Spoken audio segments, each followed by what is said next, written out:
Hi everyone. இது ஒரு ஈஸியான மஷ்ரூம் டிஷ். அதுக்கு வந்து ஃபஸ்ட்டு மஷ்ரூமை நல்லா வாஷ் பண்ணிப்போம். அதுக்கப்புறம் அதோட ஸ்டெம் அண்டு அதோட ஃபுல் மஷ்ரூம் பார்ட்டையும் யூஸ் பண்ண போகிறோம். நல்லா பொடி பொடியாக கட் பண்ணிக்கோங்க. இது கூட சேர்த்து வெங்காயம், பூண்டு, கேப்சிகம் எல்லாத்தையும் பொடி பொடியாக கட் பண்ணணும். அடுத்து ஒரு கடாயில் எண்ணெய் ஊற்றி ஃபஸ்ட்டு ஆனியன் அண்ட் கார்லிக்கை வதக்க போகிறோம்.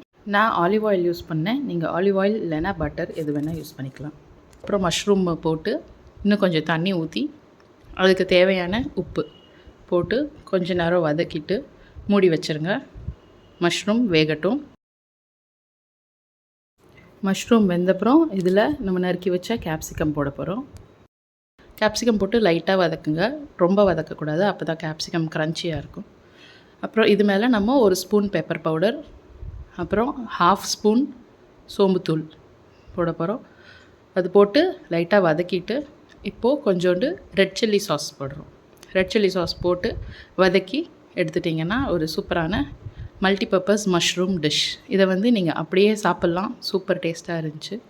அதோட இதில் நீங்கள் ஃப்ரைட் ரைஸும் பண்ணி சாப்பிட்லாம்.